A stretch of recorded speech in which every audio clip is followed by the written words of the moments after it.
of not being enough in our own estimation or in the eyes of someone else. But this feeling of not being enough isn't confined to those who have failed or underachieved, those who have been abused or gone through trauma, those who have a visible disability, or those who were told as children they were stupid, fat, ugly, or would never amount to anything. This nagging feeling of not being quite enough is also present in those who were raised in loving families. My mom and dad were born and brought up in Japan. By Western standards, they were reserved in their expressions of affection. They didn't hug my siblings and me, nor did they ever say, "I love you," and yet we never doubted their love. I am so grateful for this solid foundation of love in my own life, which continues to form me to this day. But there's still a part of me that feels I only have worth if I can preach well, am a loving husband, an engaged father, or a decent athlete for my age. This feeling of inadequacy is even present in those who are very successful by the standards of this world. My father-in-law was one of the most successful people I've known. He served as the president of one of Japan's great historic food companies and was highly respected for his foresight into the Japanese economy. In the year 2000, he was identified by one of Japan's leading magazines as one of the 100 most influential people in the country who would shape the new millennium.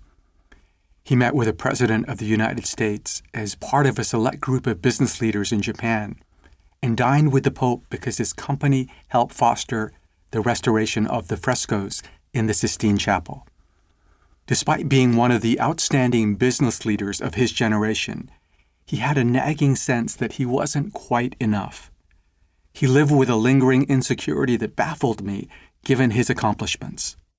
Michelle Obama, the brilliant and dynamic former First Lady of the United States, is a descendant of slaves and grew up in a family of modest means on the south side of Chicago. In her memoir, Becoming, she says that when she was in kindergarten, she remembers wondering, "Am I good enough?" As she entered into high school, college, and then law school, she continued to wonder, "Am I good enough?" When she worked in the corporate world and then in the nonprofit arena, she still wondered, "Am I good enough?" Even after becoming First Lady of the United States, she says, "I have become by certain measures a person of power, and yet there are moments still when I feel insecure or unheard." After all her extraordinary achievements, she still wonders, "Am I good enough?" Similarly, Whitney Houston, the most awarded female recording artist of all time, struggled with insecurity and anxiety about measuring up.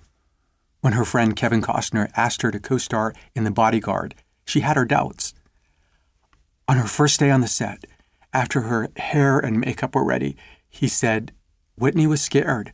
Arguably the biggest pop star in the world wasn't sure if she was good enough. She didn't think she looked right. There were 1,000 things that seemed wrong to her.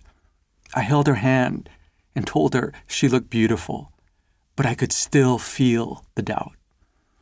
Whitney asked for 20 minutes to collect herself, and then she came to the set. After only 4 lines, they had to stop. Costner took her back to the dressing room so she could see herself in the mirror. He recounted the scene. She gasped. All of the makeup was streaking down her face, and she was devastated. She didn't feel like the makeup we put on her was enough, so she wiped it off and put on her own. It was much thicker, and the hot lights had melted it. She asked if anyone had seen, and I said, "I didn't think so." The Whitney I knew, despite her success and worldwide fame, still wondered, "Am I good enough? Am I pretty enough? Will they like me?" No matter how accomplished we might become, we will all continue to feel self-doubt. But can this feeling that we are not enough ever be helpful? As philosophers, preachers, and psychologists have long pointed out, guilt, the feeling that we have done something wrong, can be helpful in changing negative behaviors. Guilt can act like a light on the dashboard of our car, indicating